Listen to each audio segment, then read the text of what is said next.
Welcome to Fantasy Central. I'm your host, Jeff, the man Miller. Today we are previewing the Lucky Day division. We shall go over draft grades and who's going to win this division. This division features many good running backs, a few good quarterbacks, and a team that just wants to trade every player he has. I think we know who we're talking about with that one.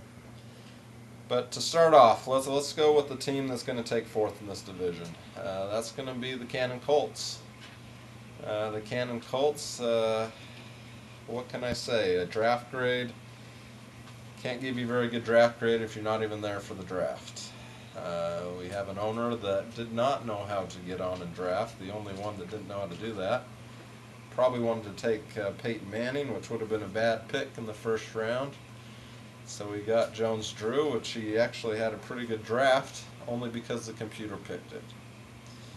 He wanted to trade his second round pick from his first round pick, Jones-Drew, for a second round pick in Peyton Manning. Not a very good decision.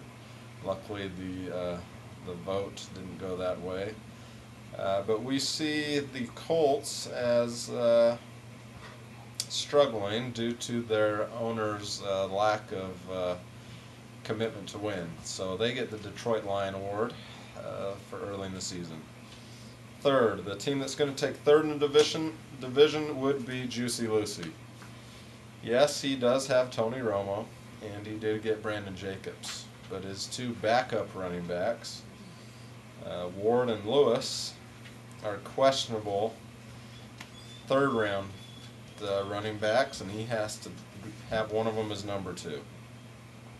He does have a wild card in Devin Hester and Anthony Johnson, but the lack of running backs is going to cause old Juicy Lucy to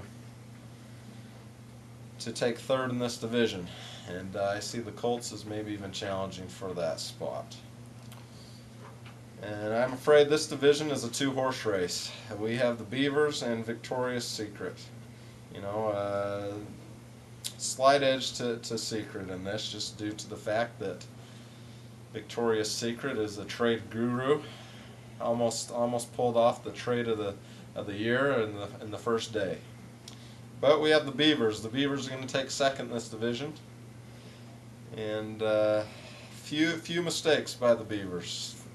Taking Breeze with the second pick overall when he could have traded down to probably the 8th pick or later and got him. He's got two very risky running backs in Westbrook and Adai. And his second receiver is Chad Johnson, or Chad Ochocinco, should I say. I don't think I need to say any more about that. Victoria's Secret, on the other hand, is a little more solid. They have Peyton Manning, who is probably the most consistent quarterback. Michael Turner, which might end up being the top running back. But he doesn't go without weaknesses either. Having Roy Williams as your number one receiver is very questionable, when he could have taken, a much better player in Vincent Jackson, chose not to. So there's a risk in there, as well. But these two teams are going to square off. The winner of this division will be Victoria's Secret or the Beavers. But they already have bad blood between them. A lot of bad blood between these two teams, which is looking like it's going to be our first rival. But for more on this, let's go to our reporter, Carly, who's with the owner of Victoria's Secret. Thanks, Jeff. I'm here today with the owner of Victoria's Secret, Griffin Miller. Hello, Carly. Hello, Griffin. So, why is there so much heat between you and the Beavers? Well, early on in the season, me being the owner I am, known for my trading and making my team better, was making in the midst of a trade, and the Beavers got a little scared and piped in and said, "That's not fair. That makes Victoria's Secret a little too good. My secret was a little too good." And piped in and said, "That's not fair. It's not allowed, and that the league should vote on it." When it was previously set up that only the commissioner needed to vote on it, and he gave us the okay. So me and the Cannon Colts had a trade set up for Peyton Manning for Maurice Jones-Drew. Thought it was fair, and we were going to go ahead and do it. and owner of the Beavers, Zach Moon, had to go get a couple of tissues and wipe his eyes because when he heard that. Okay, thank you for that, Griffin. Why will you win the battle against the Beavers in week 3? 2 reasons. Football's a tough sport. No tissues are involved in football. And when the going gets tough, and we're not going to go cry about it to the league, we're just going to make our team better so we can win the game.